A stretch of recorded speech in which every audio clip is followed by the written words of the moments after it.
Hi there, this is the day 4 review of Royal Ascot, a little bit later than usual as I was at a tipping event today at Barnsley Football Club, which went really well. But all on to the day's action, and we started off in the first race, of course, with Libertango taking out the Albany there for George Bowie. Of course, he did a favour for me yesterday, courtesy of Moonfall. But his regular rider, Billy Loughnane, was back on board here. Did really well as well from stall 3.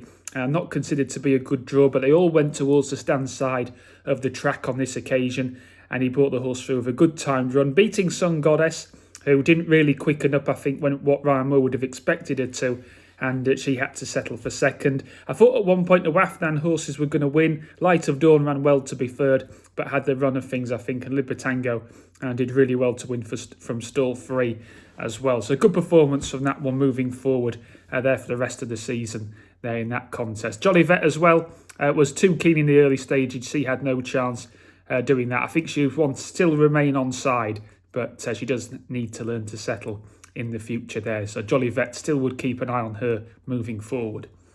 The second race on the card went to Venetian Sun in the Commonwealth Cup. Again, they raced more up the centre of the track though this time, with Venetian Sun taking it from Spicy Marga and an absolute cracker in second at 50-1. A Division was a shade unlucky as well in finishing third. Didn't get the clearest of runs and stayed on really well there in third. Obviously, that horse was behind Venetian Sun last time at Haydock, and Venetian Sun certainly wasn't as dominant as her price suggested on this occasion. I did tip her though yesterday at 13-8, and she just managed to get the job done there under Clifford Lee, and a big win for him at Royal Ascot, as it was, of course, for the owners, Tony Bloom and Ian McAlevey, and a good win for Carl Berg there as well, who's got his first winner on the board this week after hitting the crossbar on a couple of occasions. The third race on the card was the Duke of Edinburgh and went to Opportunity, kicking myself really, because I really did like this horse coming into this meeting, but stall 1 was the big question mark, but the horse answered it and some, with James McDonald giving the horse a very good ride. James Doyle, like me, would be kicking himself because he actually switched off this horse when the draw came out onto Hopewell Rock. It was very disappointing. Maybe wasn't in love with the ground, being by New Bay.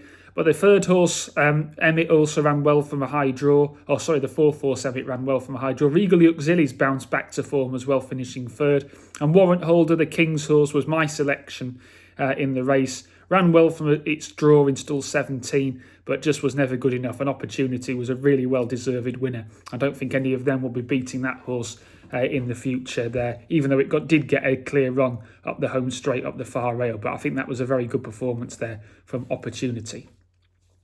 The next race on the card was the Coronation Stakes, taken out by Precise. And she was entitled to win this on form. Again, she wasn't as dominant as maybe what the market would have suggested, but she got the job done. True Lean, I thought, ran a really good race in second on ground that probably was a bit quick for her. And she stayed on really well. Didn't get the clearest of runs either, as True Love was always on her case, turning for home. But she, again, didn't have the credentials to win after the Irish Guineas last time. And Precise has certainly proved that she's the better filly of the two from that stable, and a good win as well on the day for favourite backers there in the main race on the card, of course, the Coronation Stakes there at 4:20. It was Joseph O'Brien though who was back in the winner's enclosure in the Sandringham with Green Carrera. I thought this was a brilliant ride though by Mikel Barcelona, but I'm not sure what some of the other jockeys were doing in this race. The stand side has been where you've wanted to be all week, and yet some of them decide, let's try the middle of the track out.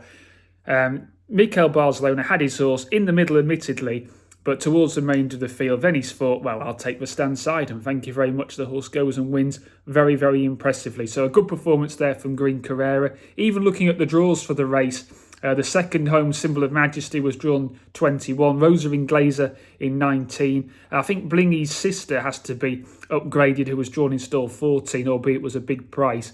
And also Glyfarder, who was one of the market leaders there, who was in stall 31. But again, not really sure what the jockeys were doing there. Seat also ran well, who was joint favourite, who finished 7th.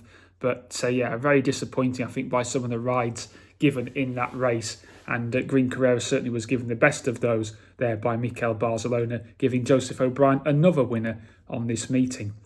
The 5:35 was the King Edward the 7th Stakes, and there was a big drift in this race for Water to Wine, which is surprising to a lot of people. And he only managed third as he looked beaten even before the turn into the straight here, when William Buick had to get his whip out and start putting reminders to Water to Wine. Causeway, though, was the market leader to him, and he only just got the job done from Ancient Egypt. It was good to see him bounce back after a poor run in the Derby last time, and he certainly put it up to Causeway, but there was almost a bit of inevitability about Causeway winning this race, and the money was well placed. He was really well backed into even money, and that may be because of the drift on Water to Wine, but Causeway got the job done again for Ryan Moore and Aidan O'Brien.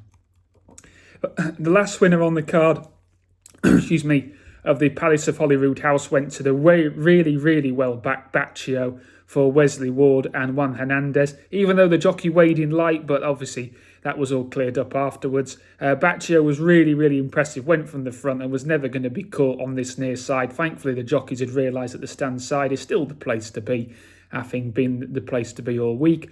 But Baccio did it really well.